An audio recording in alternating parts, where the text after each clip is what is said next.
ଏହି ଛୋଟିଆ କାରଣ ପାଇଁ ହୋଇଥିଲା ବଡ଼ ଦୁର୍ଘଟଣା। ନା ପକ୍ଷୀ ସହ ହୋଇଥିଲା ଧକ୍କା, ନା ଲ୍ୟାଣ୍ଡିଂ ଗିୟରରେ ଥିଲା ଅସୁବିଧା। ଅହମ୍ମଦାବାଦ ଦୁର୍ଘଟଣାର ଆସିଲା ବଡ଼ କାରଣ। ନା ପକ୍ଷୀ ସହ ହୋଇଥିଲା ଧକ୍କା, ନା ଲ୍ୟାଣ୍ଡିଂ ଗିୟରରେ ଥିଲା ଅସୁବିଧା। ଅହମ୍ମଦାବାଦରେ ଏୟାର ଇଣ୍ଡିଆର ବୋଇଂ 727-8 ଡ୍ରିମ୍ ଲାଇନ୍ର ବିମାନ ଦୁର୍ଘଟଣା ସାରା ବିଶ୍ୱରେ ହଇଚଇ ସୃଷ୍ଟି କରିଛି।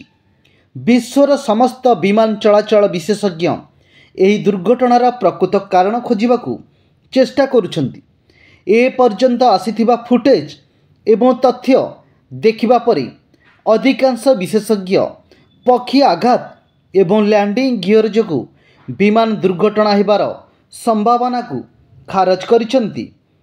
ଏହି ବିମାନ ଦୁର୍ଘଟଣା ପାଇଁ ଏବେ ଯେଉଁ ନୂତନ ତତ୍ତ୍ୱକୁ ଦାୟୀ କରୁଛନ୍ତି ତାହାକୁ ଏୟାର ଲକ୍ କୁହାଯାଏ।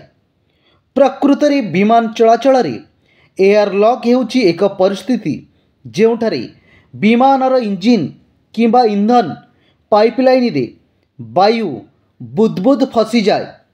ବାୟୁ ବୁଦ୍ବୁଦ୍ ଫସିଯିବା ଯୋଗୁଁ ଇଞ୍ଜିନ୍ ଏବଂ ହାଇଡ୍ରୋଲିକ୍ ସିଷ୍ଟମରେ ଇନ୍ଧନ ପ୍ରବାହ ବନ୍ଦ ହୋଇଯାଏ, ଯାହା ବିମାନର କାର୍ଯ୍ୟକ୍ଷମତାକୁ ପ୍ରଭାବିତ କରେ। ଏହି ବୁଦ୍ବୁଦ୍ ଇନ୍ଧନ ଯୋଗାଣ ବନ୍ଦ କରିଦିଏ, ଯାହା ଯୋଗୁଁ ଇଞ୍ଜିନରୁ ଶକ୍ତି ମିଳେ ନାହିଁ। ଫଳସ୍ୱରୂପ ବିମାନଟି ଥ୍ରଷ୍ଟ ପାଏ ନାହିଁ ଏବଂ ଉପରକୁ ଯିବା ପରିବର୍ତ୍ତେ ଏହା ତଳକୁ ପଡ଼ିବାକୁ ଲାଗେ। ବୋଇଂ 787 ଭଳି ବିମାନରେ ଦୁଇଟି ଇଞ୍ଜିନ୍ ଥାଏ ଏବଂ ଏହା ଗୋଟିଏ ଇଞ୍ଜିନରେ ମଧ୍ୟ ଉଡ଼ିପାରିବ। କିନ୍ତୁ ଯଦି ଉଭୟ ଇଞ୍ଜିନରେ ଇନ୍ଧନ ଯୋଗାଣ ବନ୍ଦ ହୋଇଯାଏ ତେବେ ଦୁର୍ଘଟଣା ନିଶ୍ଚିତ।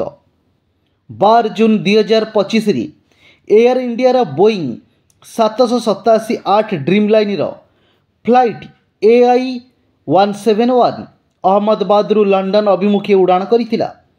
କିନ୍ତୁ ଉଡ଼ାଣ ଆରମ୍ଭ ହେବାର ମାତ୍ର 36 ସେକେଣ୍ଡ ପରେ ବିମାନଟି ଏକ ମେଡିକାଲ କଲେଜ ହଷ୍ଟେଲ ସହିତ ଧକ୍କା ହୋଇଥିଲା, ଯେଉଁଥିରେ 241 ଜଣ ଯାତ୍ରୀ ଏବଂ କ୍ରୁ ସଦସ୍ୟଙ୍କ ସମେତ 270ରୁ ଅଧିକ ଲୋକଙ୍କର ମୃତ୍ୟୁ ହୋଇଥିଲା।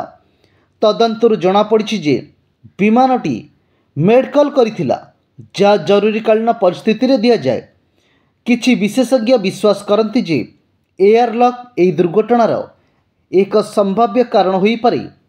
ଯଦି ରକ୍ଷଣାବେକ୍ଷଣ ସମୟରେ ବିମାନର ଇନ୍ଧନ ଟାଙ୍କି କିମ୍ବା ପାଇପଲାଇନରେ ପବନ ଫସିଯାଏ ତେବେ ଏହା ଏୟାର ଲକ୍ ସୃଷ୍ଟି କରିପାରେ। ଏହା ସହିତ ଯଦି ଇନ୍ଧନ ପ୍ରଣାଳୀରେ ବାୟୁ ବବୁଲ୍ ରହିଥାଏ ତେବେ ଇଞ୍ଜିନ୍କୁ ଇନ୍ଧନ ଯୋଗାଣ ବାଧାପ୍ରାପ୍ତ ହୋଇପାରେ। ଏହା ଇଞ୍ଜିନ୍ର ଶକ୍ତିକୁ ହ୍ରାସ କରିପାରେ କିମ୍ବା ଏହା ସମ୍ପୂର୍ଣ୍ଣ ଭାବରେ କାମ କରିବା ବନ୍ଦ କରିପାରେ। କ୍ୟାପ୍ଟେନ୍ ଷ୍ଟିଭ୍ ସେଭ୍‌ନରଙ୍କ ଅନୁଯାୟୀ ଅହମ୍ମଦାବାଦ ଦୁର୍ଘଟଣାରେ ବିମାନର ରାମ୍ ଏୟାର ଟର୍ବାଇନ୍ RAT ସକ୍ରିୟ ହୋଇଥିଲା, ଯାହା ସାଧାରଣତଃ ବିମାନ ଇଞ୍ଜିନ୍ କିମ୍ବା ବୈଦ୍ୟୁତିକ ବ୍ୟବସ୍ଥାରେ ସମସ୍ୟା ହେଲେ କାମ କରେ। ଅହମ୍ମଦାବାଦ ବିମାନ ଦୁର୍ଘଟଣାରେ ଏହା ସୂଚିତ କରେ ଯେ ହୁଏତ ଉଭୟ ଇଞ୍ଜିନ୍କୁ ଇନ୍ଧନ ଯୋଗାଣ ବନ୍ଦ ହୋଇଯାଇଥିଲା, ଯାହାର ଗୋଟିଏ କାରଣ ଏୟାର ଲକ୍ ହୋଇପାରେ।